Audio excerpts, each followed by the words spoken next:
Tata. বাড়ি যাবে নি? তুমি রেডি হয়ে গেছো?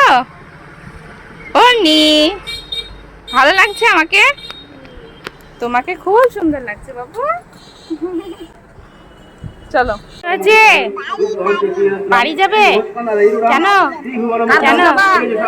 দিনটা ছিল এই যে অষ্টমীর সকালবেলা আমরা চলে এসেছিলাম সকাল সকাল স্নান করে মন্দিরে, কেননা অঞ্জলি দিতে হবে। তো এই যে প্রচণ্ড গরম, একটাও তেমন ফ্যান ছিল না, ওই জন্য গরমে মনি বাড়ি চলো বাড়ি চলো করে বাড়ি চলে এসেছিলাম। তারপর অন্যকে খাইয়ে জেঠিমাদের বাড়ি এসে বসেছিলাম। এখন বৌদি, আমি, মন আর অন্যি তো সাথী পেয়ে গেছে, ওর নিম্পা দিদি ওর হাত ধরেই চলে যাচ্ছে। তো আসার পর এখানে আবার একটা কাণ্ড হয়ে গেছে চেয়ার নিয়ে, কী আর বলবো তোমাদের। তারপর কান্না করছিল, তার জন্য রেখে আসলাম ওর ঠাম্মির বাড়ি, ওর ঠাম্মির সাথে একটু পরে আসবে। আর আমি চলে এসেছি, এই যে পুজোও হয়ে গেছে, অঞ্জলি টঞ্জলি দেওয়া হয়েছে, অন্য চলে গেলো দেখতে পেলে তো ওর ঠাম্মির সাথে। আর এখন আমি বাড়ি যাই, চলো। অঞ্জলি দেওয়া হয়ে গেছে, প্রসাদ নিয়ে নিয়েছি, এখন চলো বাড়ি যাই। বাড়ি আসার পর দেখলাম মা রান্না করেছে ডালিয়া আর আলু দিয়ে, পনির দিয়ে আর কাবলি ছোলা দিয়ে তরকারি। এটা খাওয়া দাওয়ার পর বিকেলবেলায় দেখো অন্যকে নিয়ে এখন যাবো একটু মন্দিরে ঘুরতে। চলো যা যাক। আর মন্দির থেকে ঘুরে এসে এই যে দেখো ওর দিদুন বাড়িতে এসে বসে আছে সব দিদুনের মাঝে। আর দুষ্টুমিটা একটু বেশি হয়ে গেছে, দেখো মাথায় বেলটা না পরে কোমরে বেলটা পড়ছে, তো দিদুনদেরকে নাচ দেখাচ্ছে, কাণ্ড ভাবো। যাই হোক, তারপর সন্ধ্যাবেলায় আমরা চলে যাচ্ছিলাম ঠাকুর দেখতে। দেখো অন্যির বাবার মোটরসাইকেলের পেছনে বসে পড়ে একদম রেডিও যাওয়ার জন্য, কিন্তু দুপুরবেলা ঠাম্মির বাড়ি গেছিলো, ঘুমোয়নি।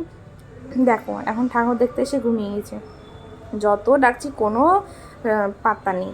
তো যাই হোক, এখানে এই যে ঠাকুরটা দেখে পাশে হচ্ছিল অনুষ্ঠান, ওখানে একটু বসে অনুষ্ঠান দেখছিলাম। তারপর তো 1 ঘন্টা মতো ঘুমিয়ে নিল।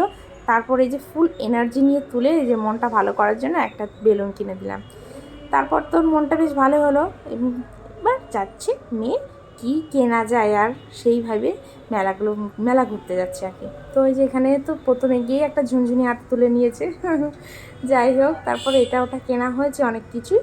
তারপর ও বলছে ঠাকুর দেখতে চলো, চাই ও চাবি, এটাই চাবি। এই যে এই যে এই যে এই যে আছে, এই যে এই যে এই যে এই যে চাববে তুমি? হ্যাঁ কি চাববে? হ্যাঁ হ্যাঁ চাববো, দাঁড়া।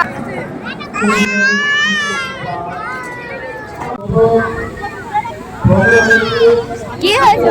টয় ট্রেনে চেপে তো খুব মজা পেয়েছে। এই যে দেখো চাপার পর আমি ভাবছিলাম হয়তো নামতে চাইবে না, প্রথমে নেমে গেল, তার 5 মিনিট হয়তো মনে হয় ভালো ছিল। তারপর আবার সেই কান্নায় দেবো নিয়েছি, কিচ্ছু বলছে না। এই যেই ওখান থেকে 1 পা 2 পা এগিয়ে গেছি, ওমা সেই কান্নায় দেখো, দেখেছো? আবার যাবে ওখানে দোলনায় চাপবে, মানে টয় ট্রেনে। এই যে দেখছো দৌড়াচ্ছে একদম। তো আবার সেই টয় ট্রেনে চাপালাম, ঠাকুর তো দেখলোই না, গেলোই না, মন্দিরের মধ্যে ঢুকলো না, আমি ওখানেই যাব। তো আবার এসে টয় ট্রেনে চাপিয়েছিলাম, চাপার পর আবার নামবে না, ও টয় ট্রেনেই চাপবে, মানে এত দুষ্টু হয়েছে ও। তো যাই হোক, টয় ট্রেনে চাপিয়েলাম, দিয়ে আবার বলছে চাপবো। তো তাড়াতাড়ি করে নিয়ে মোটরসাইকেলে উঠে বাড়ি আসলাম। তো বাড়ি সারা রাস্তা কান্না করতে করতে আসলো, বাড়িতে এসেও সেই কান্না, ওর বাবা আবার মন্দিরে নিয়ে গেল। তো যাই হোক, মুডটা ভালো হয়েছিল। তারপর বাড়ি আসলে এইভাবে কাটলো দিনটা। তোমাদের কীভাবে কেটেছে একটু জানা।